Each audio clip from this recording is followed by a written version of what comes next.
A gente está dando continuidade na série Igreja Essencial. E essa é a quarta mensagem.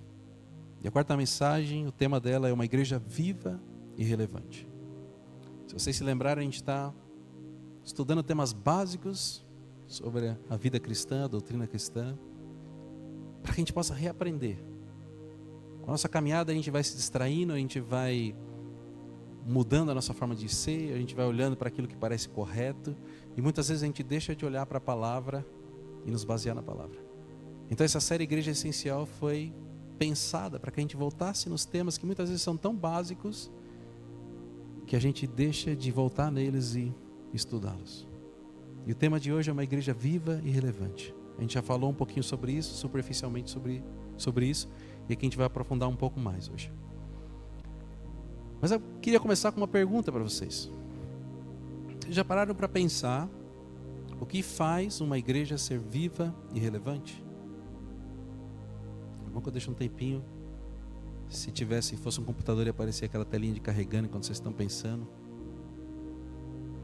Quando a gente pensa numa igreja viva e relevante, automaticamente vem à nossa mente um modelo, uma referência.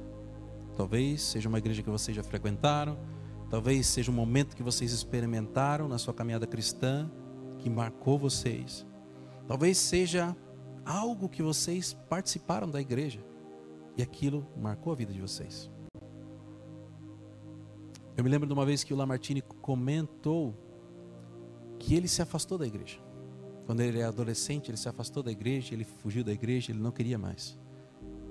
Mas ele fala que quando ele estava afastado da igreja, ele se lembrava do quanto era gostoso o tempo que ele passava na salinha das crianças quando ele era pequeno. E aquilo marcou a vida dele. Por mais que ele estivesse longe, ele sentia saudade do ambiente que a salinha das crianças proporcionou para ele. Então todos nós temos algo que nos marcou, todos nós temos algo que, de certa forma, gerou uma referência para a gente. Eu tenho a minha referência, talvez de quando eu me converti, das experiências que eu tive, vocês também têm as de vocês. Mas muitas vezes a nossa referência não está pautada nas nossas experiências como um filtro que a gente passa por aquilo que é bíblico. Às vezes a gente acha que aquilo é bom porque foi gostoso para nós.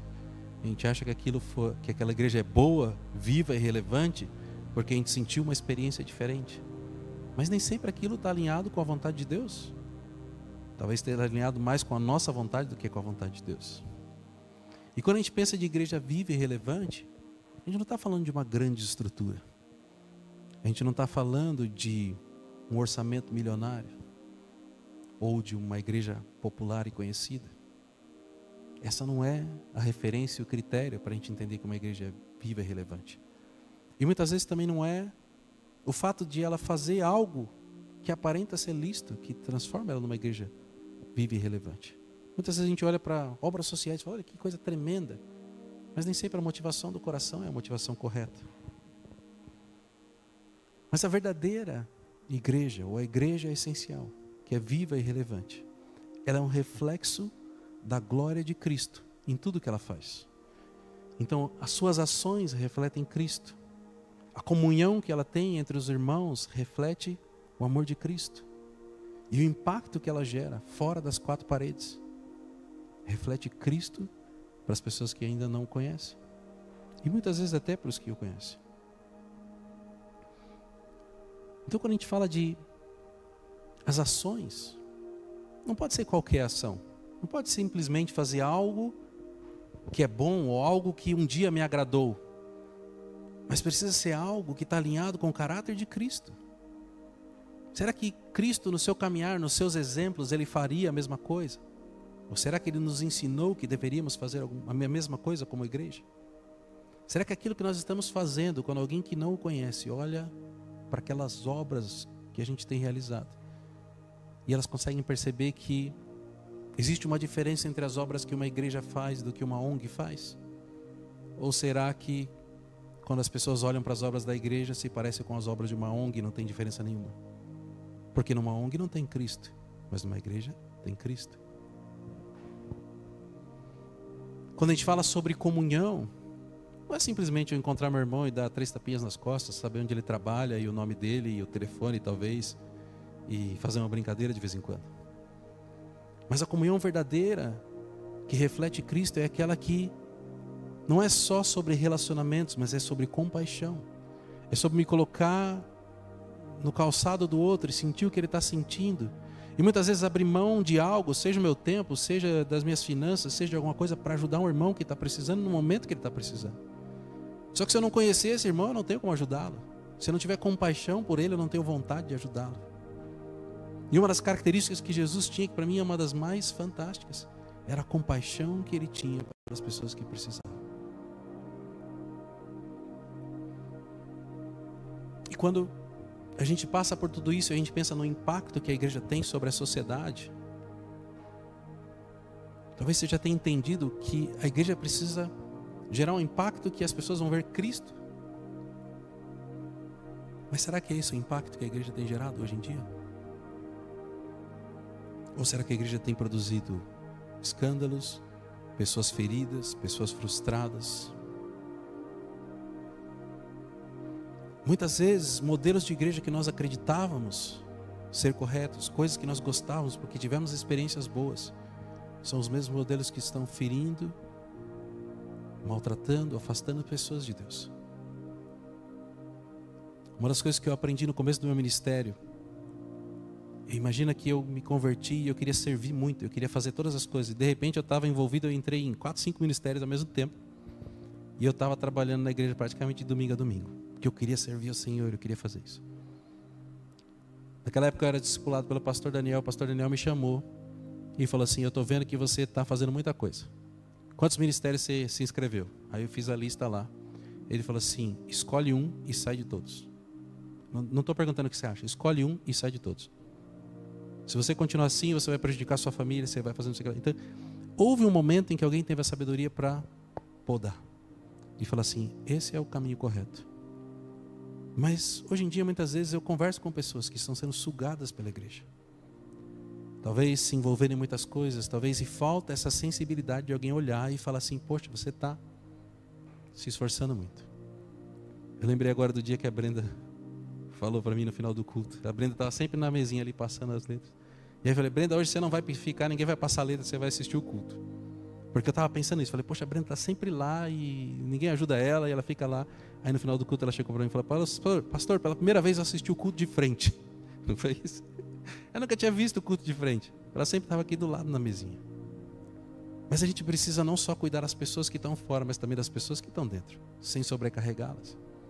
Porque não adianta eu ter uma igreja saudável, que aparenta ser saudável, que faz muitas obras lá fora e as pessoas estão morrendo aqui dentro. Então essa igreja começa de dentro. Para que ela esteja saudável por dentro, ela vai se tornar saudável para fora. Então muitas vezes os nossos olhos se agradam com o que a gente vê. Mas essa não deveria ser a nossa referência de igreja. Nosso exemplo de igreja viva e relevante está na Bíblia. Está no livro de Atos, e a gente vai ler daqui a pouquinho Atos capítulo 2.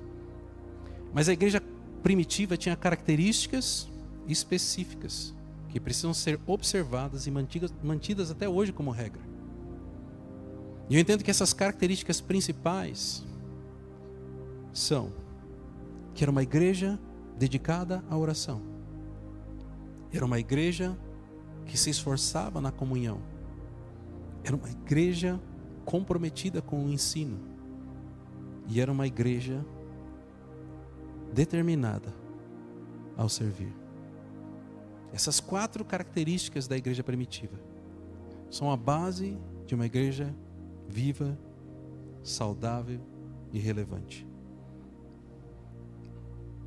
Quando a gente lê esse texto de Atos, talvez a gente tenha que repensar toda a nossa crença ou cultura ou aprendizado sobre a igreja, para que a gente possa buscar nas origens. E muitas vezes fazer um filtro: olha, isso daqui que eu achava que era bom, talvez não seja bom, isso daqui eu não sabia, mas é bom e eu preciso fazer. E a gente precisa nos moldar como partes do corpo, para que a nossa igreja, seja de Limeira, seja a Church, seja de Limeira, seja do Brasil, possa se tornar viva, saudável e relevante.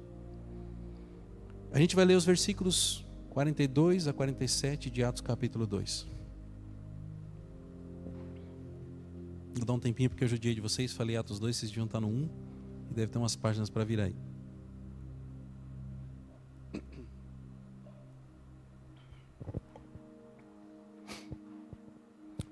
Eles se dedicavam ao ensino dos apóstolos e à comunhão, ao partir do pão e às orações.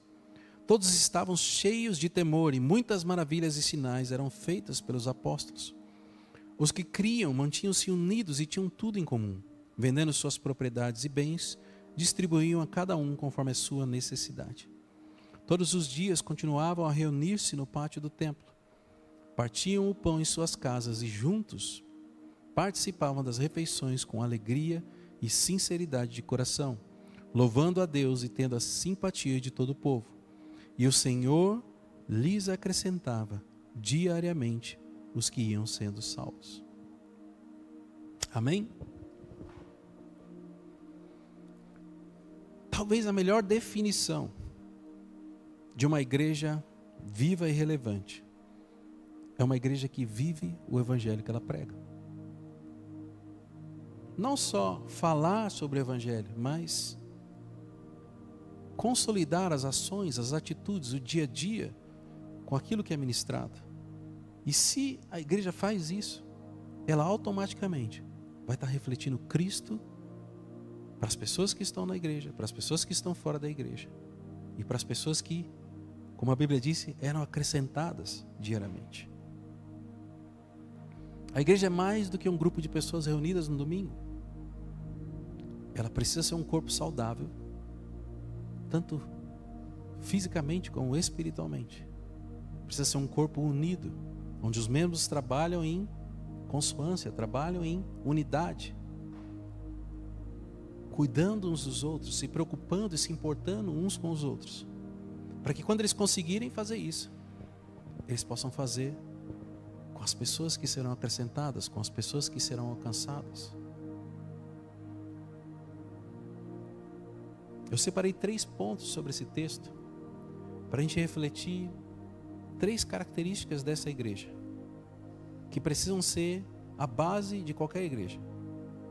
São as coisas mais importantes que uma igreja precisa se preocupar, para que ela seja viva, saudável e relevante. Não adianta a gente ter uma igreja viva. Na verdade, a gente não tem como ter uma igreja viva se ela não estiver saudável. É uma igreja que está morrendo. Talvez está viva, mas sabe quando a gente fala assim, a igreja está mantida pelos aparelhos ainda, mas ela não está saudável. Mas uma igreja viva e saudável já virou outra coisa. Uma igreja viva que está saudável, ou seja, ela não está morrendo, ela está crescendo, está se desenvolvendo. Mas nada disso adianta se ela não for relevante fora das 4 paredes. Então ela precisa voltar à origem do evangelho, como essa igreja primitiva fazia. E o primeiro tópico, eu não vou dizer que é a coisa mais importante, mas talvez seja a coisa mais importante, é que a igreja primitiva era dedicada ao ensino e ao crescimento espiritual. O texto que a gente leu começa assim: eles se dedicavam ao ensino dos apóstolos. E essa dedicação, ela não é só a dedicação de quem ensina, mas ela está dizendo, eles se dedicavam ao ensino dos apóstolos. Os apóstolos, obviamente, se dedicavam a ensinar. Mas toda a igreja se dedicava no aprendizado, toda a igreja se dedicava em estudar, em meditar. E a gente não sabe exatamente como é que eles faziam isso. No nosso tempo, o que a gente pode fazer? A gente pode pegar a nossa Bíblia em casa e ler. E eu não sei, eu não conheço o particular de vocês, mas arrisco dizer que a maioria das pessoas que estão na igreja hoje não leem a Bíblia. Talvez alguns de vocês vão pensar, poxa, tanto tempo que eu não pego um versículo da Bíblia para ler. Talvez alguém seja super gênio, decorou a Bíblia inteira, não precisa ler, mas precisa pelo menos meditar. Mas uma igreja que não lê a palavra, que não estuda a palavra, que não aprofunda na palavra, vai ser uma igreja, como Paulo diz assim, vocês já estavam prontos para receber o alimento do adulto, mas a gente tem que dar o leitinho espiritual para vocês, porque vocês estão igual bebezinho, não cresceram, não se desenvolveram. Então é a dedicação ao ensino, é a dedicação ao estudo, à palavra, que se reflete no crescimento espiritual do cristão. Não adianta a gente esperar e falar assim, eu quero receber o alimento sólido dos adultos, se eu não estou me empenhando nesse crescimento, nessa busca. Sem a verdade das Escrituras, a igreja perde não só o crescimento, mas perde a direção e perde o propósito. E talvez muitas das coisas que nós acreditamos que era a nossa referência de igreja, só foi referência de igreja para nós naquele momento, porque nós não conhecíamos a palavra. Porque talvez se nós conhecêssemos, a gente ia perceber, poxa, isso daqui que é importante para mim, não é tão relevante de acordo com a palavra. Existem coisas mais importantes. Ou talvez eu não devesse ter perdido tanto tempo com isso, se eu poderia estar fazendo aquilo que é realmente importante, e aí a igreja seria uma igreja relevante. Mas a palavra é o fundamento da vida cristã. Todo cristão deveria ser igual a Josué. Não cesse de falar do livro dessa lei, e nele medita de dia e de noite, para que tenhas o cuidado de fazer tudo conforme está escrito. E só assim seus caminhos prosperarão e você será bem sucedido em tudo que fizer. Deus deu um direcionamento para Josué. Eu ministrei sobre esse texto esses dias na célula do Valentim. Deus deu um direcionamento para que ele meditasse na palavra. Como é que vocês vão meditar na palavra se vocês não conhecem a palavra? Eu não tenho como meditar em algo que eu não li, eu não tenho como meditar em algo que eu não aprendi. Os judeus com 13 anos conheciam a Torá inteira, então para eles era fácil de meditar. Agora muitas vezes os cristãos de hoje não conhecem talvez um evangelho sequer. Seja Mateus, Marcos, João, não sabem tudo que está escrito. Então a gente precisa ler para que a gente possa meditar. Em 2 Timóteo 3, 16 e 17, diz que toda a escritura é inspirada por Deus e útil para o ensino, para a repreensão, para a correção, para a instrução na justiça, para que o homem de Deus seja apto e plenamente preparado para toda boa obra. Talvez vocês estejam no momento onde vocês querem fazer a boa obra. Vocês querem fazer alguma coisa, eu quero trabalhar, eu quero servir, eu quero fazer algo para o Senhor. Mas aqui está dizendo que existe um propósito para que a gente estude a palavra, para que a gente conheça a palavra. Que a palavra é inspirada por Deus e útil para o ensino, mas para que o homem de Deus esteja apto e plenamente preparado para toda boa obra. Sabe quando eu disse para vocês que muitas vezes a nossa referência como igreja é em algo que a gente gostou? Talvez a gente gostou porque a gente não estava preparado para toda boa obra. E a gente olhou para nós e não para a vontade de Cristo, para a necessidade que Ele tinha para aquilo. Eu vou resgatar um termo muito antigo. Quando me converti, falavam muito isso nas pregações. Que a Bíblia é o nosso manual do fabricante. A Bíblia é o nosso manual do fabricante. Aqui está dizendo que a palavra é inspirada por Deus, ela é útil para o ensino, para a repreensão e para a correção. Como é que eu vou saber se existe algo de errado se eu não for repreendido? Como é que eu vou saber que eu preciso de correção se eu não for confrontado? Então a palavra de Deus me confronta. Quando eu vejo algo que eu gosto, quando eu vejo algo que eu quero, me parece correto, nem sempre a palavra de Deus está de acordo com aquilo. Tem coisas que são corretas aos olhos humanos, corretas aos olhos da sociedade, mas não necessariamente de acordo com o que está escrito. A palavra precisa ser o nosso guia para todas as coisas. Seja para o meu dia a dia, seja para o meu caminhar como cristão, seja para o meu dia a dia profissional, para os meus relacionamentos com os irmãos, para os meus relacionamentos com os familiares. Não existe nada que você não ache instruções na Bíblia para isso. Não existe situação que Deus não vai usar a palavra de Deus para falar com vocês. E sabe, eu não sou a favor das pessoas fazerem assim, vamos ler a Bíblia inteira em um ano. Eu acho que isso é importante, eu acho que todos deveriam ler a Bíblia inteira em um ano, não tem problema nenhum com isso. O problema que eu tenho é quando as pessoas acham que isso é o suficiente. O que vai acontecer se você ler a Bíblia inteira em um ano? Você vai ter uma noção do que a Bíblia diz. E vai ter determinados momentos onde você vai precisar de algo que você leu e você não vai lembrar, mas o Espírito Santo vai te lembrar. Lembra do dia que você leu isso daqui? Então, se você nem leu a Bíblia inteira, o Espírito Santo nem consegue te lembrar de algo. Então, isso é um bom propósito. Eu li a Bíblia inteira em um ano, ou pode ser até mais, mas eu li a Bíblia inteira. E em alguns momentos você vai ser lembrado pelo Espírito Santo de algo que você leu. Mas é muito pouco provável que você tenha assimilado tudo que a Bíblia tem a dizer. Esses dias eu estava conversando com o Valentim, eu falei: Valentim, às vezes a gente lê o texto 10 vezes, e quando a gente vai ler a 11ª, uma vírgula muda tudo, e tem uma revelação nova. Uma entonação numa palavra muda, e você fala: poxa, eu não tinha percebido isso daqui. E Deus começa a ministrar no seu coração. Talvez você já tenha ouvido falar que a Bíblia é viva, e parece que ela é viva mesmo. Você lê várias vezes e parece que ela se aplica para o momento que você está precisando, ela se aplica para a resposta que você precisa. Mas existe uma realidade hoje, que as Bíblias estão sendo guardadas e engavetadas. Existe uma facilidade de usar a Bíblia no celular, e essa facilidade também vem junto com muitas distrações que têm roubado as pessoas de lerem a palavra. Então talvez seja um momento de voltar às origens, como a gente está pensando em voltar às origens da igreja, e voltar à origem no estudo da palavra. Deixa eu desinstalar a Bíblia do meu celular, e na hora que eu tiver que ler a Bíblia eu vou ter que pegar de papel e vou ler. Vou ter que sentar num cantinho e falar assim: agora eu vou estudar, e o meu celular não vai me atrapalhar. Talvez seja um tempo de restauração. Mas a pergunta aqui é para você, não precisa nem refletir. Será que você tem se dedicado o suficiente no estudo da palavra? Se você disser que sim, talvez você esteja errado. Talvez você ainda possa ir um pouco mais. Mas você precisa disso.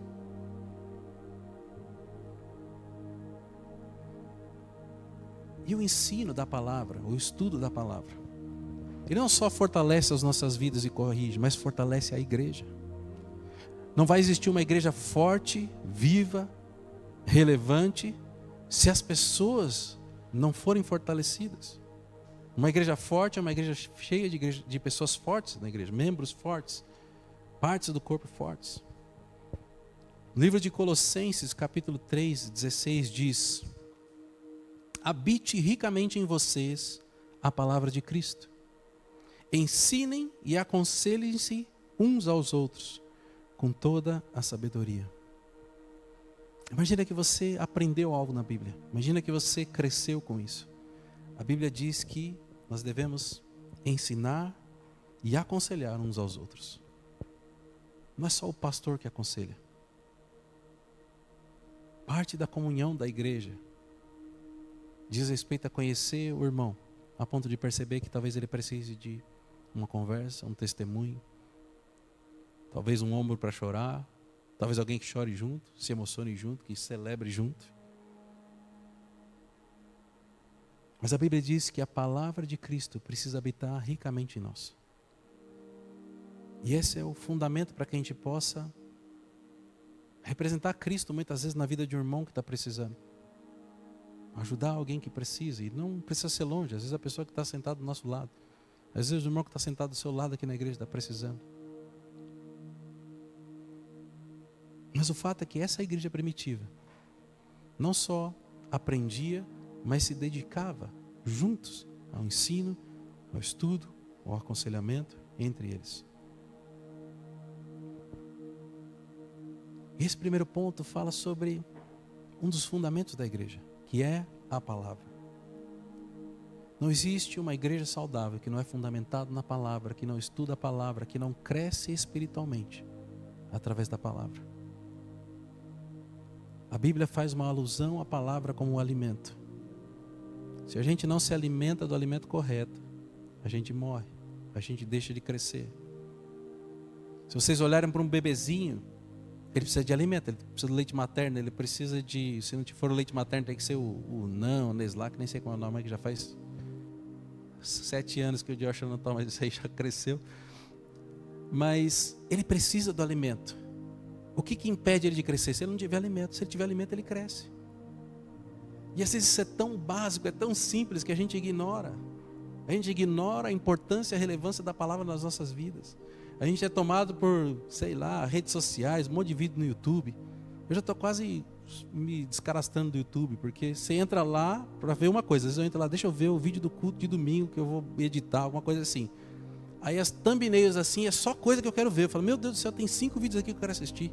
Aí você já quer clicar, eu vou clicando para ver depois. Aí fica um monte de aba aberta lá, uma hora eu volto. Mas eu falo assim, olha como a gente está num ponto onde você chega e a sugestão já desvia todo o seu foco. Você fala, tem que assistir aqueles vídeos. Mas a forma como o mundo está hoje, a tecnologia está nos abordando, tem nos roubado da coisa principal. E a gente não precisa de tecnologia para ler a palavra. A gente precisa de uma decisão, disposição e disciplina. Isso precisa ser um hábito para as nossas vidas. A gente não tem o hábito de escovar os dentes todos os dias? Pelo menos eu imagino que sim, né? Por favor. Mas alguém precisa falar para vocês, olha, você está escovando poucos dentes. Você sabe que se você não escovar o dente vai dar ruim. Na pior das hipóteses, você vai sofrer no motorzinho do dentista, que eu acho que deve ser pior do que arrancar o dente, qualquer coisa, aquele barulhinho do motor. Na pior das hipóteses, você tem medo do barulhinho do motor. E deveria ser assim com a leitura da palavra, com o estudo. Mas por que não é? Talvez vocês possam associar, falar assim, toda vez que eu escovar o dente, eu vou ter que ler um capítulo da Bíblia. Aí pronto, aí está garantido. Vocês vão escovar o dente, ler a Bíblia, vocês vão começar a aprender e vocês vão crescer espiritualmente. A escova de dentes é para prevenir algo. E a leitura da palavra também é para prevenir. Mas ela é para te alimentar e para que você possa crescer. E se você estiver alimentado, saudável espiritualmente e crescendo espiritualmente, a igreja de Cristo vai estar saudável e vai estar crescendo espiritualmente. Amém? O segundo ponto sobre esse texto e sobre essa igreja é que ela tinha uma comunhão verdadeira e o amor que eles tinham por si era visível através da convivência. O texto começou dizendo, eles se dedicavam ao ensino dos apóstolos e à comunhão. Eles não se dedicavam somente ao ensino dos apóstolos, mas eles se dedicavam ao ensino e à comunhão. Acho que eu falei na semana passada que a igreja, ela começa para as pessoas como um hospital. Então as pessoas chegam feridas, precisam de cuidados, precisam de ser acolhidas, sabe, como um pronto-socorro. O Paulo conhece bastante aqui de pronto-socorro. Um pronto-socorro, as pessoas chegam de toda quanto é forma. Alguns casos mais graves, outros casos mais suaves. Alguns que parecem bem, mas não estão bem. Mas essas pessoas chegam precisando de um hospital. Só que uma igreja saudável não é uma igreja que se mantém como um hospital e as pessoas são tratadas como pacientes para o resto da vida. Em algum momento essas pessoas precisam evoluir de um hospital, essa igreja precisa evoluir de um hospital para essas pessoas, para uma família. Uma família onde ela vai encontrar irmãos, onde ela vai encontrar pessoas que se preocupam, se importam com ela.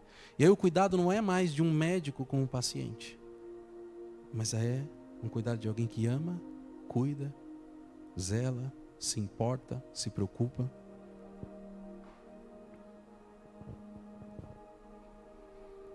Talvez o amor que os cristãos tinham entre si, na igreja primitiva, seja um dos maiores testemunhos daquela igreja.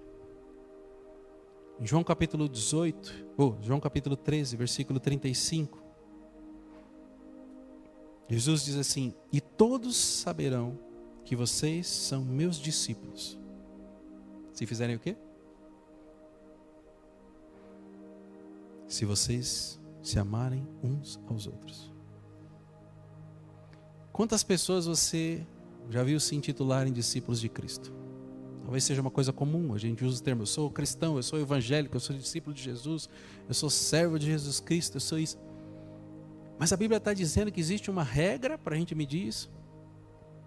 Sabe quando Jesus diz que você conhece uma árvore pelos frutos? Não é pelo que a gente fala, pelo que a gente aparece, mas é pelos frutos que a gente gera. Com isso todos saberão que vocês são os meus discípulos, se vocês se amarem uns aos outros.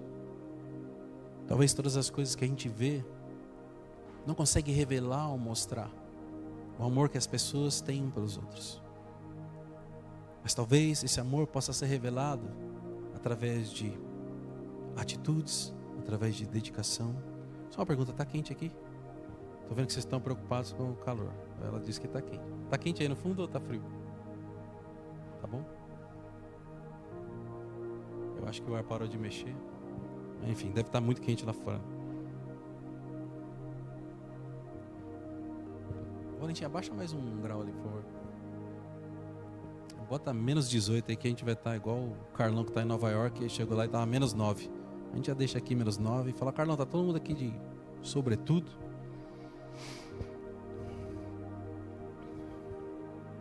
Mas a verdadeira comunhão entre a igreja, a comunhão que reflete o caráter de Cristo, é uma comunhão que não é superficial. Se a gente quer se tornar discípulos de Cristo, ou fazer as coisas que Ele fazia, as coisas que Ele disse que nós deveríamos ser. Paulo disse que nós deveríamos ser imitadores de Cristo. Como que eu vou ser imitador de Cristo se Jesus tinha compaixão pelas pessoas, se importava por elas e eu não? E aqui é onde pega a nossa correria do dia a dia, porque tem tanta coisa para fazer que a gente fala assim: se eu gastar um tempo cuidando do meu irmão, algum prato que eu estou carregando aqui vai cair. Só que esse algum prato que eu estou carregando vai cair, talvez não seja a vontade de Cristo. Talvez não seja aquilo que Ele ensinou para nós. Talvez a gente esteja carregando mais pratos do que devia.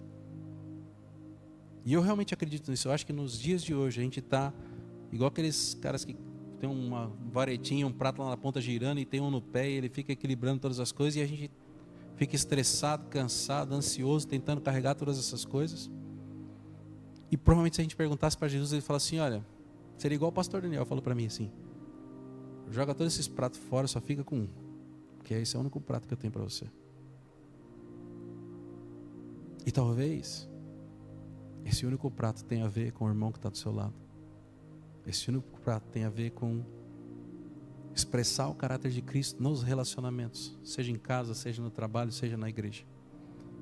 Mas um relacionamento baseado em amor, em compaixão, em se importar e reconhecer muitas vezes a necessidade, a limitação e as dificuldades das pessoas ao nosso redor. Porque é muito fácil a gente olhar para a pessoa e falar assim: poxa, olha lá, como é que aquela pessoa não consegue saber esse negócio? Por que essa pessoa se enfiou nessa situação? A gente não pensa assim. Só que muitas vezes a gente olha aquilo que é fácil para nós, mas difícil para a pessoa. E a gente não tem a disposição de falar assim: poxa, é fácil para mim e difícil para ela, então eu vou ajudar ela. É isso que é a comunhão. Por que é fácil para você e difícil para ela? Porque vocês são membros diferentes de um corpo. Vocês têm habilidades diferentes, capacidades diferentes. E aí é onde a igreja começa a funcionar de uma forma melhor.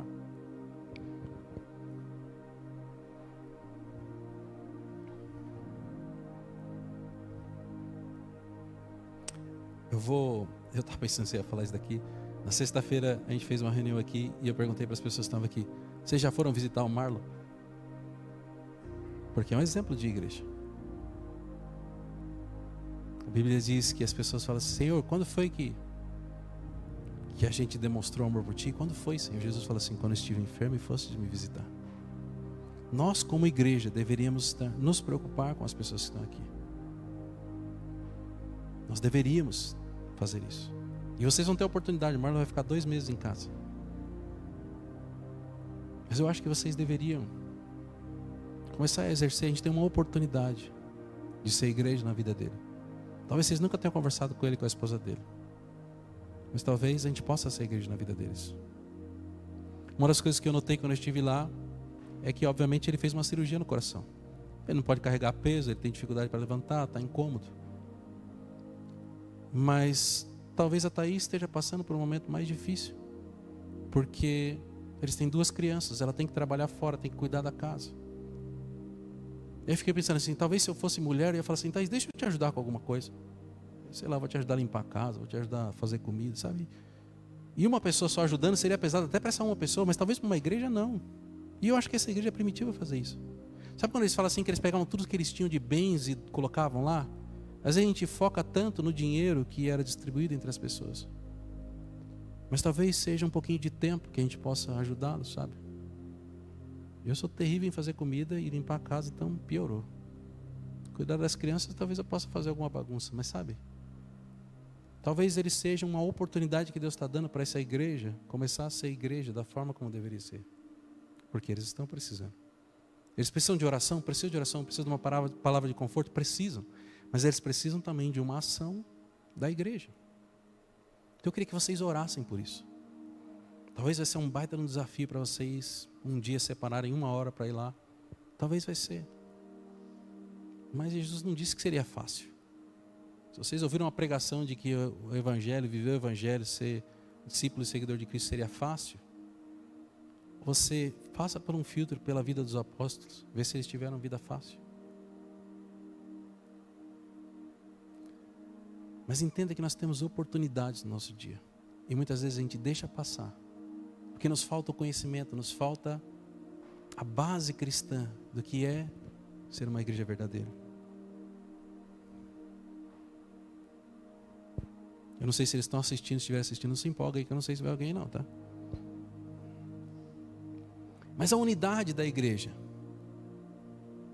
faz com que a igreja tenha crescimento e impacto para fora. Uma das coisas que eu falo para as pessoas assim, não adianta chegar 50 pessoas aqui na igreja amanhã, a gente não sabe nem o que fazer com essas pessoas, elas provavelmente vão se frustrar, vão chegar feridas, vão continuar feridas e vai bagunçar tudo. A gente precisa começar de dentro para fora. Mas quando essa unidade entre nós, quando a gente começar a se conectar, quando a gente começar a entender as diferenças e se complementar, a gente vai sim se tornar uma igreja viva e relevante, e a gente vai estar pronto para não só crescer aqui dentro como pessoas, crescer espiritualmente, mas também crescer em ações para fora das quatro paredes. Aí talvez esse momento, quando pessoas chegarem, elas vão reconhecer que existe algo diferente aqui. Elas falam assim, poxa, eu cheguei aqui, essa igreja está pronta. Essa igreja estava me esperando, era o lugar que eu tinha que estar. Não só porque ela foi recebida por alguém na porta, que pegou o telefone dela, mas porque ela achou um lugar onde ela sentiu que através da vida das pessoas que se importaram com ela, que geraram comunhão com ela, ela pôde ver a presença de Cristo na vida das pessoas. Mas não pode ser só uma pessoa. Ela tem que olhar e ver isso na vida de todas as pessoas.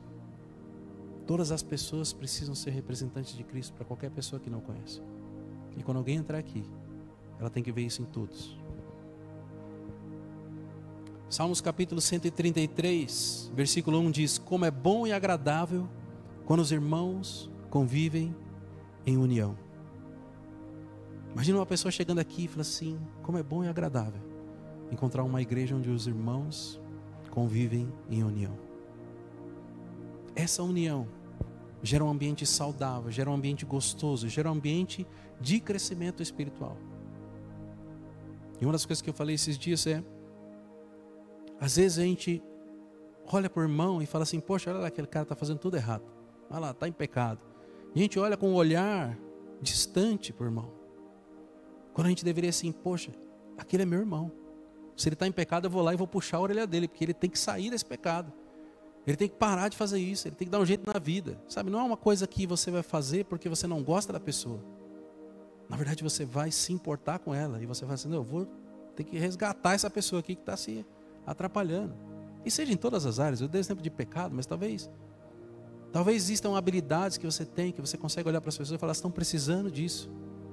E a gente olha e fala assim, poxa, olha lá que desviado. Né? A gente não fala assim dentro da igreja, que é dos irmãos é xingamento, né? Mas a gente olha para as pessoas, olha lá o filho de Belial. E a gente não investe tempo na vida das pessoas. Talvez você tenha o que ela precisa para mudar de vida. E não é porque ela talvez seja cristã ou está na mesma igreja que você, que ela tem as mesmas facilidades. O exemplo que eu dei é quando Jeremias é resgatado da cisterna. Ele tinha uma necessidade e o eunuco foi lá e tirou ele da cisterna. Só que depois, o próprio Jeremias que foi resgatado, foi usado por Deus para salvar a vida daquele que tinha resgatado ele. Você nunca vai saber o quanto essas vidas que você vai investir vão retribuir na sua vida. Mas esse relacionamento que gera crescimento, ele começa de dentro. E ele vai se expandindo para fora. Vai alcançando pessoas, vai se importando com pessoas, vai tocando pessoas. Talvez alguns se lembrem da época que a gente fez evangelismo na rua. E a gente sempre teve uma visão, os jovens vinham lá da sede, e eles falavam assim, nós vamos lá na praça e vamos falar para não sei quantas pessoas, 100 pessoas vão ser salvas. Eu falei, não, esquece esse negócio de 100 pessoas vão ser salvas. Eu quero que você chegue lá e converse com as pessoas. A pessoa precisa saber que você se importa com ela. Se ela aceitar Jesus ou não, não é o principal. Ela precisa ver Jesus na sua vida. E Jesus não chegava lá com um folhetim e falava assim, olha, você tem que fazer essa oração e entregar a vida para Jesus, que eu tenho mais 5 casas para ir depois da sua. Jesus parava tudo e dava atenção para aquelas pessoas. É através do nosso testemunho, através do amor que a gente demonstra pelas pessoas, que elas vão reconhecer Jesus na nossa vida. E aí talvez elas queiram esse Jesus que a gente acredita. A comunhão verdadeira faz com que o amor seja visível. E isso torna um reflexo de Cristo visível para as pessoas fora da igreja. E o terceiro ponto é que essa igreja primitiva, que era viva e relevante, ela tinha um impacto espiritual e social. O texto que a gente leu começa dizendo que eles se dedicavam ao ensino dos apóstolos e à comunhão. E aí depois eles acrescentam: e ao partir do pão e às orações. As orações representam o impacto espiritual na vida das pessoas. E o partir do pão, o impacto social na vida das pessoas. Uma das coisas mais marcantes para mim na igreja primitiva, e que me parece impossível nos nossos dias de hoje, é que a igreja primitiva tinha recursos que as pessoas dividiam, e muitas vezes eles pegavam esses recursos para ajudar os romanos que os perseguiam, que os matavam, que os castigavam.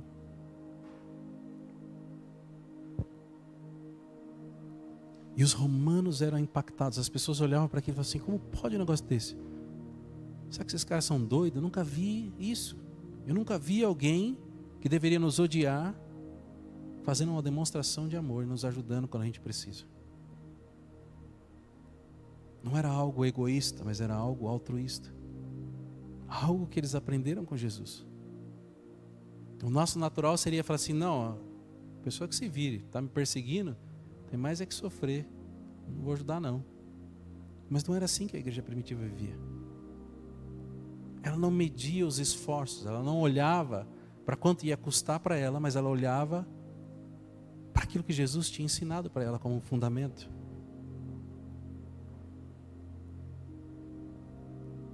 E a base desse sentimento é que uma igreja viva e saudável é uma igreja que não vive para si só, não vive para benefício próprio, não vive para o seu próprio crescimento, ou o que quer que seja. E isso começa com cada um dos membros que compõem essa igreja. Não é uma vida para olhar para mim e falar o que eu preciso, o que eu quero. É uma vida para olhar para as nossas vidas e pensar o que Jesus faria no meu lugar. Como Jesus agiria, como Jesus planejaria, como Jesus se importaria com as pessoas. O Diego, você ainda lembra da frase?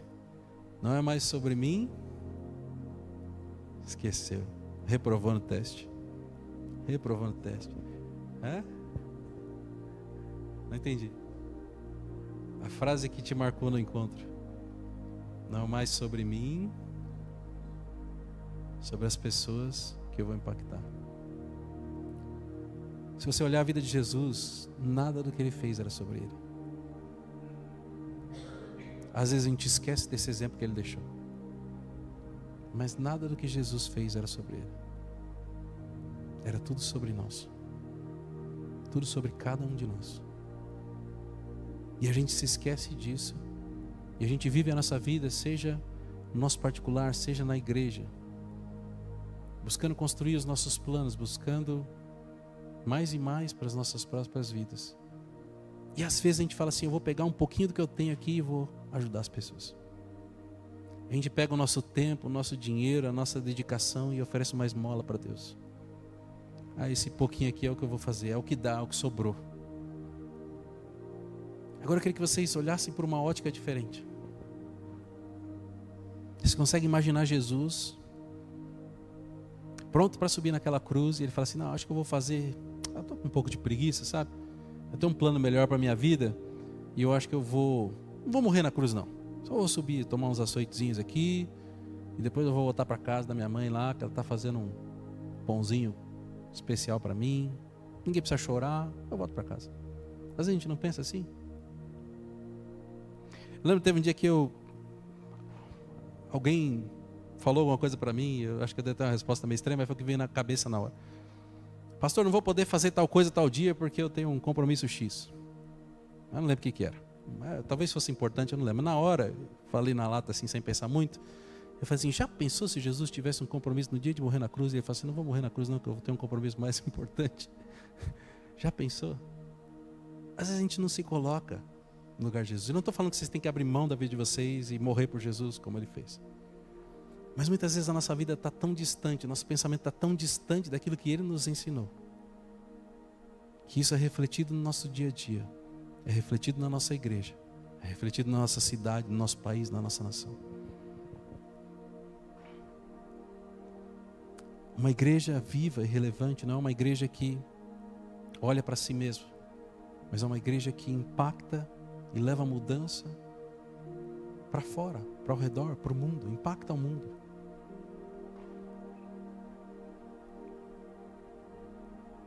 Em Tiago capítulo 1, versículo 27 diz, a religião que Deus, o nosso Pai, aceita como pura e imaculada é esta: cuidar dos órfãos e das viúvas em suas dificuldades e não se deixar corromper pelo mundo.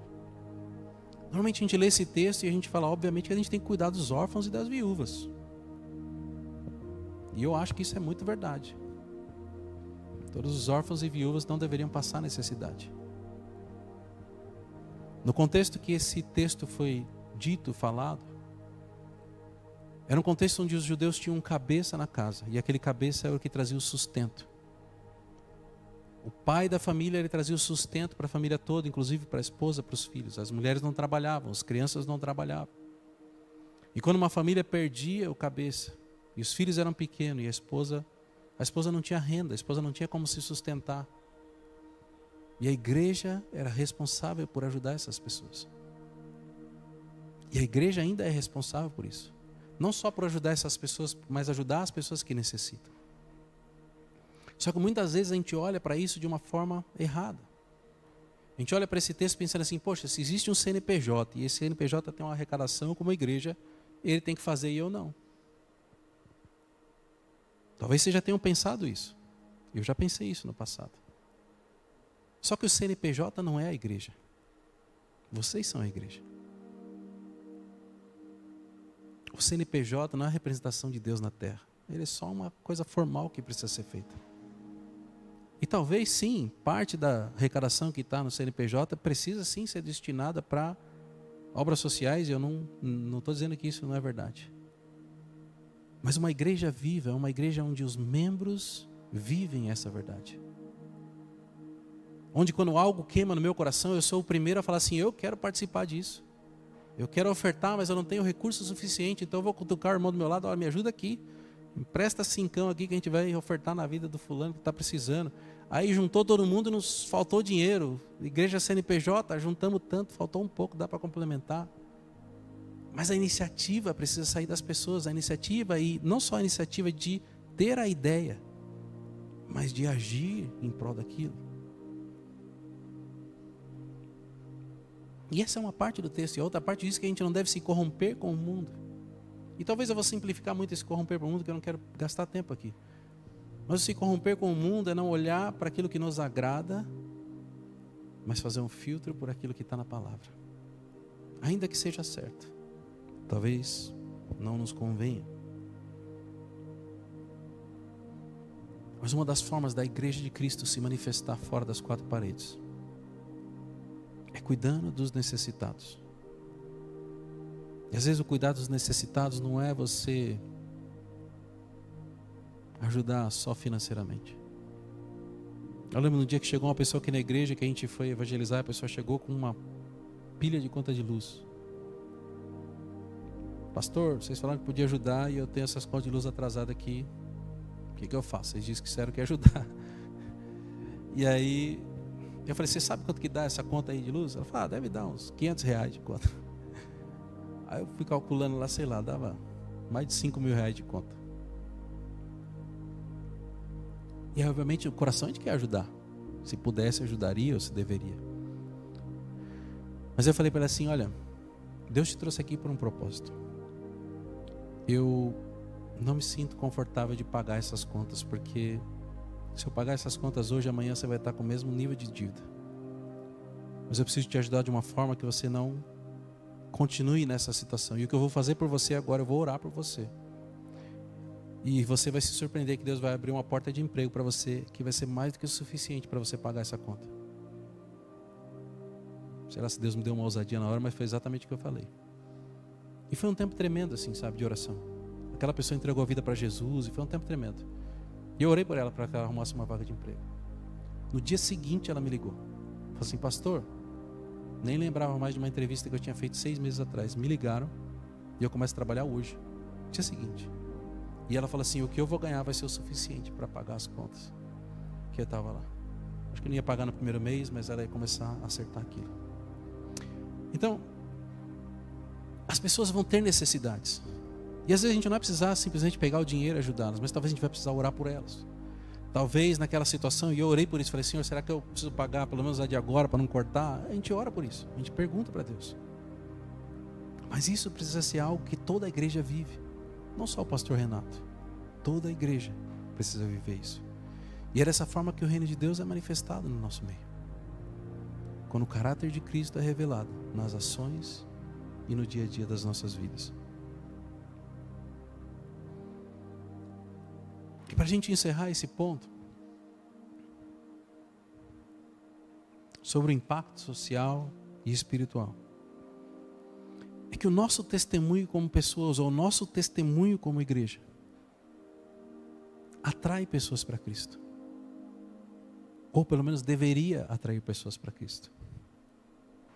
Em Mateus capítulo 5, versículo 16 diz: assim brilhe a luz de vocês diante dos homens, para que vejam as suas boas obras e glorifiquem ao Pai de vocês que está no céu.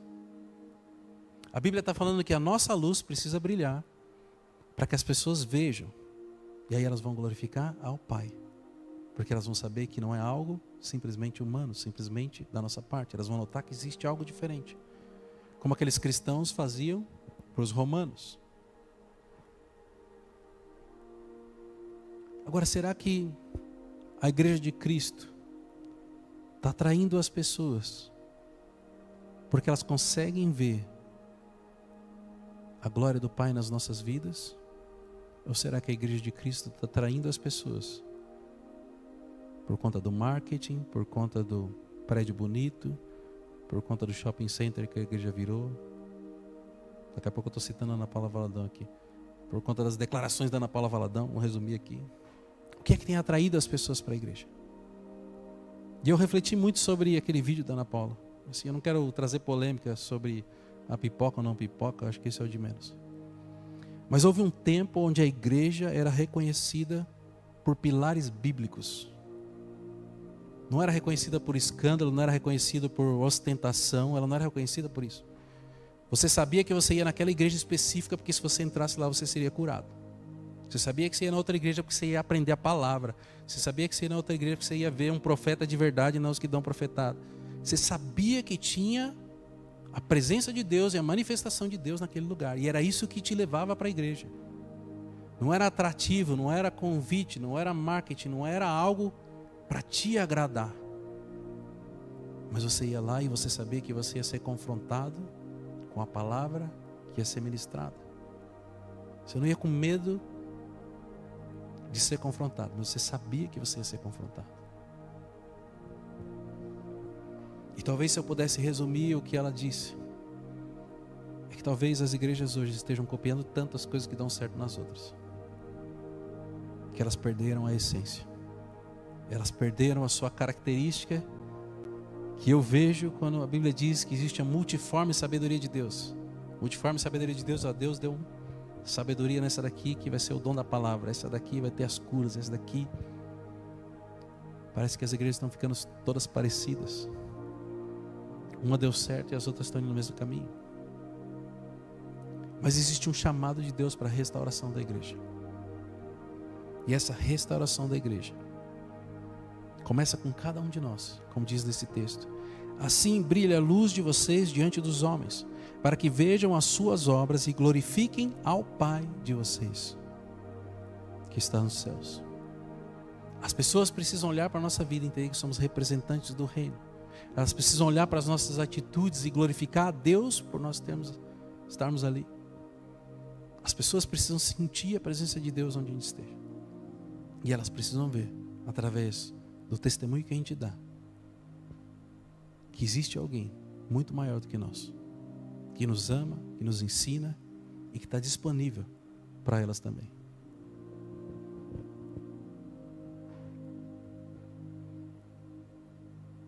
Uma igreja viva e relevante é uma igreja que transforma não só a vida das pessoas que estão dentro dela, mas as pessoas que estão fora. E não só as pessoas. Começa com as pessoas, depois ela transforma um bairro, uma cidade, um país e talvez o mundo inteiro. Mas precisa começar de algum lugar. E esse lugar talvez seja vocês que estão ouvindo essa mensagem. E para a gente encerrar e lembrar um pouco do que foi dito, uma igreja viva e relevante é uma igreja fundamentada na palavra. E o fundamentado da palavra não é só ensinar a palavra, mas é um desejo de todos conhecerem mais sobre a palavra. Como esse texto que a gente viu na igreja primitiva, eles se dedicavam ao ensino dos apóstolos. Naquela época não tinha o ensino dos apóstolos escrito, não tinha os evangelhos escritos. Os apóstolos tinham que ensinar pessoalmente. Paulo começou a escrever as cartas e em algum momento tinham as cartas, mas ainda assim não era uma Bíblia que todo mundo tem em casa. Então eles tinham que ouvir os apóstolos e aprender. A gente tem tudo mastigado e não aproveita. Mas uma igreja viva e relevante começa sendo fundamentada na palavra. E em seguida, ela é uma igreja que vive em comunhão. E essa comunhão precisa refletir a compaixão de Cristo. Falei agora com tanta confiança que eu acho que vai ter uma fila na casa do Marlon essa semana. E através dessa comunhão das atitudes e da oração e a dedicação à oração, essa igreja começa a transformar as nossas vidas, a nossa igreja, a nossa cidade, o nosso bairro. E ela começa a mudar o mundo para fora. Talvez o que eu estou falando de mudar o mundo para fora seja muito longe da realidade de vocês não estão conseguindo vislumbrar isso. Mas a igreja existe para transformar tudo que está ao redor dela. O alcance que ela vai ter, eu não sei. E eu não estou falando de você abrir um canal no YouTube, abrir uma conta de Instagram, não é isso que eu estou falando. Porque hoje é fácil, eu abrir o Instagram e vou pegar, ir lá no Instagram e vou alcançar não sei quantas mil pessoas. Não é isso que eu estou falando. Estou falando de uma igreja que alcança as pessoas através do relacionamento e da comunhão. Eu preciso me importar com as pessoas. Jesus pode curar online? Pode curar via WhatsApp, via YouTube, pode curar, pode salvar pessoas, pode. Mas não é esse o chamado que Deus tem para a igreja. O chamado que Deus tem para a igreja é que vocês sejam parte da igreja, como membros de um corpo. E que vocês sejam os instrumentos de Deus para alcançar outras pessoas. Aonde esse alcance vai chegar, eu não sei. Talvez ele seja curtinho, seja aqui no bairro, talvez ele seja na casa de vocês, talvez ele seja no trabalho de vocês, na escola de vocês, no estudo de vocês. Talvez seja isso que Deus tem. Mas não cabe a nós definir o tamanho, o alcance que ele vai ter. Cabe a nós é viver o que a palavra diz que nós precisamos viver. Esse é o exemplo da igreja.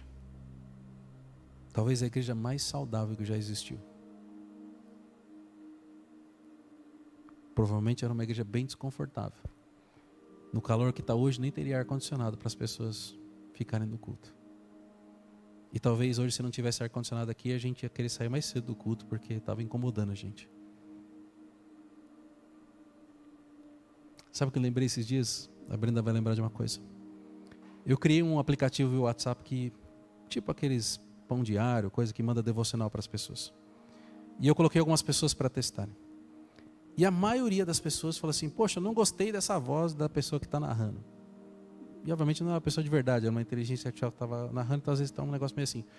A maioria das pessoas, eu não gostei da voz dessa pessoa. Aí eu criei um monte de voz diferente, mas eu não gostava de uma outra voz, outro não gostava de outra. Aí tinha um cara carioca, uns gostavam, outros não gostavam do carioca. E aí eu falei assim: poxa, está difícil de agradar todo mundo, porque tem 20 pessoas testando e cada um quer uma voz diferente, o que eu faço? Né? E aí eu pensei um pouco, eu falei assim: cara, como a gente está mal acostumado. Porque nessa época aqui da igreja primitiva, era um apóstolo que falava, e era a voz dele todo dia, e se não gostasse era aquilo que tinha. O importante não era a voz do apóstolo, o importante era a mensagem que estava sendo pregada. Mas a gente está tão acostumado com as coisas, com as facilidades, as modernidades de hoje, que a gente muitas vezes rejeita a palavra, a mensagem por conta de um detalhe.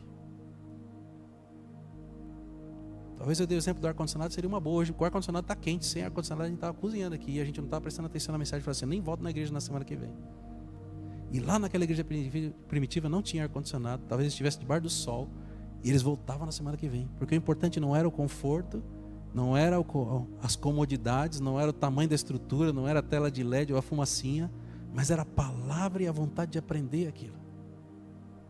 A vontade de conhecer mais do Senhor Jesus, de representar Ele aqui na terra.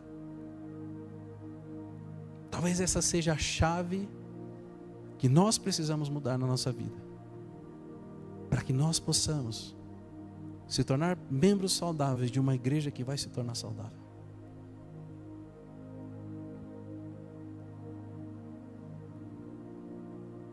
Antes de eu orar, eu queria que você refletisse sobre a sua vida e o seu momento, de tudo que a gente falou aqui.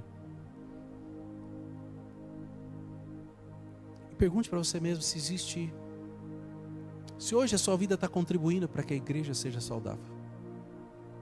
Entenda que quando eu falo igreja, não é a igreja e a Church Limeira, esqueça a placa da igreja. É a igreja de Cristo.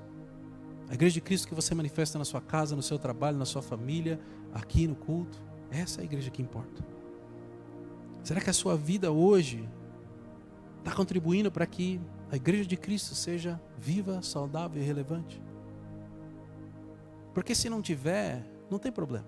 Talvez Deus esteja te confrontando agora para que você seja um instrumento de restauração na sua vida e da igreja dele. E na hora que a gente estiver orando, é hora de você colocar diante do Senhor e falar assim, Senhor, estou pisando na bola. O Senhor já sabe, eu estou te contando algo que eu descobri agora, mas o Senhor já sabe que eu estou pisando na bola. Mas eu preciso de ajuda para mudar isso. E Deus vai começar a restaurar. Se você orar com muita vontade, você vai até na casa do Marlon essa semana. Nós precisamos restaurar essa igreja. A igreja de Cristo está sangrando e está sofrendo. Mas Ele está levantando pessoas, igrejas, líderes, que talvez estejam pregando a mesma mensagem que eu estou pregando hoje. Talvez com textos diferentes. Mas eu sei que essa mensagem veio do Senhor. E eu sei que em cidades, nos países, Ele está levantando pessoas com o mesmo propósito de falar assim, precisamos resgatar a origem da igreja. A igreja está doente e nós precisamos ser o instrumento de restauração da igreja. Queria que vocês ficassem de pé para a gente orar.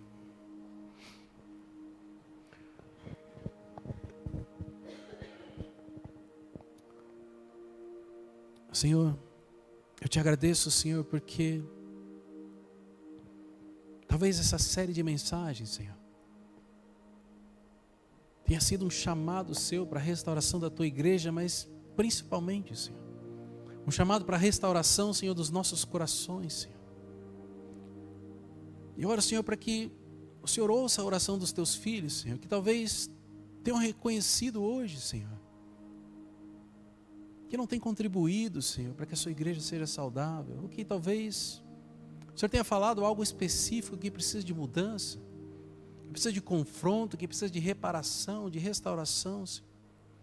E eu oro, Senhor, em nome de Jesus, Senhor, para que tudo aquilo que vai ser apresentado por eles nesse momento, Senhor, que não só seja ouvido, Senhor, mas que seja, Senhor, cuidado, tratado, Senhor. Mostra, Senhor, o caminho, Senhor. Mostra, Senhor, a solução. Dá o direcionamento, Senhor. Para que eles possam, de fato, ser instrumentos de restauração, Senhor, onde quer que eles estejam, Senhor. Eu oro, Senhor, em nome de Jesus, para que o Senhor venha levantar, Senhor, pessoas cheias do Teu Espírito, Senhor. Para que venham fazer, Senhor, mudança não só na igreja como um todo, mas que comece nas suas vidas, que impacte as pessoas que sentam ao lado dele nas cadeiras no culto, nas suas casas, Senhor, no seu trabalho, na faculdade, na escola, Senhor. E eu oro, Senhor, em nome de Jesus, Pai, para que o Teu sobrenatural, Senhor, venha se manifestar na vida de cada um deles, Senhor. Que as pessoas possam olhar para eles e não vejam, Senhor, simplesmente aquela pessoa que eles conhecem, mas que elas possam ver que existe um Deus Pai, muito maior do que eles, se movimentando e trabalhando através da vida dos seus filhos, Pai. Que elas possam desejar, Senhor, experimentar do mesmo que os teus filhos experimentam, e que elas possam ser alcançadas por Ti, Senhor. Eu oro, Senhor, especificamente pela nossa igreja, Pai. Talvez no momento de arrependimento, Senhor, pedindo perdão por muitas vezes, Senhor, copiar aquilo que parecia correto, Senhor. Sem buscar em Ti, Senhor, a direção que o Senhor tinha para cada projeto, para cada detalhe, Senhor. E nós, como igreja, Te pedimos perdão, Senhor. E nós nos colocamos à Sua disposição, Senhor, para que a Tua vontade seja feita sobre a nossa igreja. Para que os planos e os projetos não venham, Senhor, daquilo que deu certo em outros lugares, mas que venham de Ti, Senhor. Porque o Senhor sabe todas as coisas, o Senhor sabe o que nós precisamos, e o Senhor sabe aonde os recursos e o tempo será melhor empregado, Senhor. Não permita, Senhor, que nós venhamos a perder tempo, Senhor, nos distrair com aquilo que não é relevante, Senhor, como igreja.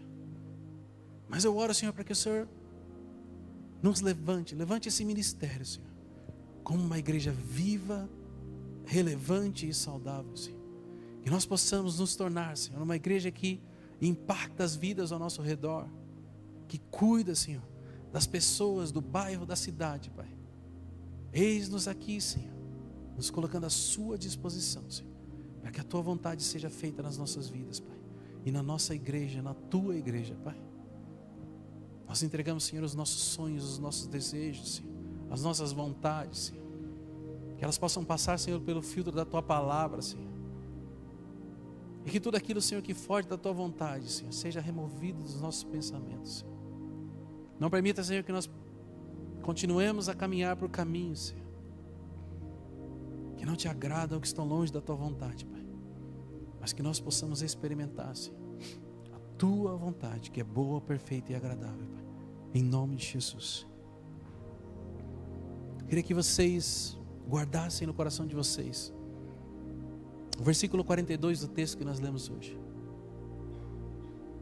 Eles se dedicavam ao ensino dos apóstolos e à comunhão, ao partir do pão e às orações. Cada um de vocês precisa abraçar esse versículo e, do seu jeito, na sua possibilidade, com o seu conhecimento, com as suas habilidades,